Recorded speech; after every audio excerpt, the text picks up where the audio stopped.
বাংলায় একটা প্রবাদ আছে, নারী নষ্ট হয় তিলে তিলে। নারী মাকে দেখে মা হওয়া শিখে, শাশুড়িকে দেখেই সে শাশুড়ি হওয়া শিখে। একটা মেয়ে অনেক স্বপ্ন নিয়ে শ্বশুর বাড়িতে পা রাখে। মেয়েটা নিজের বাবা মা ভাই বোন নিজের সকল সত্তা ত্যাগ করে আসে তার স্বামীর ঘরে। শুরু থেকে কোনো মেয়ে শ্বশুরবাড়িতে এসে বেয়াদবি করে না। স্বামী সহ শ্বশুরবাড়ির সবার কাছে তার এতটুকুই চাওয়া থাকে, সবাই যেন তাকে একটু আদুরি গলায় কথা বলে আর ছোট্ট ছোট্ট চেষ্টাকে অ্যাপ্রিসিয়েট করে।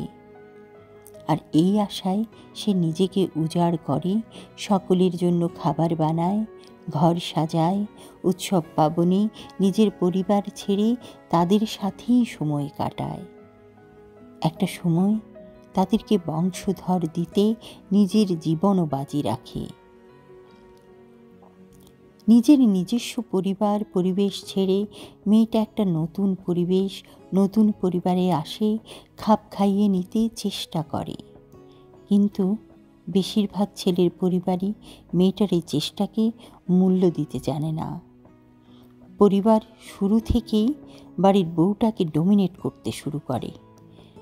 কাজে কথায় চলা ফেরায় উঠতে বসতে ভুল ধরতে শুরু করে। কিছু হলেই মেয়েটার বাপের বাড়ির লোক তুলে কথা শোনায়, অসম্মান করে। একদিন দুদিন 3 দিন মেয়েটা ভাবে হয়তো তারই ভুল, কিন্তু ধীরে ধীরে মেয়েটাও বুঝে যায় আসলে তার ভুল থাকুক বা না থাকুক, তাকে দমিয়ে রাখার এটা একটা প্রচলিত কূটকৌশল।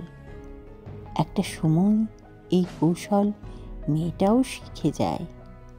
সে নিজেকে সেভ করতে তখন শিখে যায়।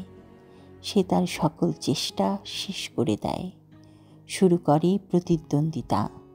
নীরবে কতই সহ্য করবে, শুরু করে প্রতি উত্তর। মেয়েটাও একসময় শ্বশুরবাড়িতে প্রতিবাদী কণ্ঠে কথা বলা শুরু করে। আর যেদিন সে মেয়েটা তার সরল মন ছেড়ে কঠিন হয়ে যায়, সেই দিন ওই মানুষগুলোই তাকে বেয়াদবের আখ্যা দেয়। আর কিছু কিছু ক্ষেত্রে মাঝে ভুক্তভোগী হয় ওই পরিবারের ছেলেটি। সে না পারে পরিবারকে ভুল বলতে, না পারে নিজের স্ত্রীর ভুল ধরতে। ফলাফল ছেলেটার বিবাহিত জীবন নষ্ট হয়, তার বিবাহিত জীবনের শান্তি মুছে যায়।